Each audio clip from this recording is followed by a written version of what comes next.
Assalamu alaikum. Welcome to Path to Paradise. Advice from Hazrat Muhammad, peace and blessings of Allah be upon him.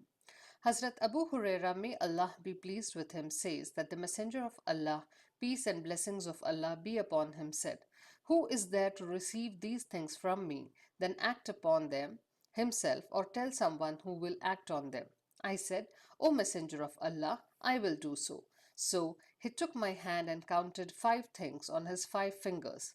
First, the one who avoids forbidden things will be the most pious. Second, be content with what Allah has given you, and you will be the richest of all.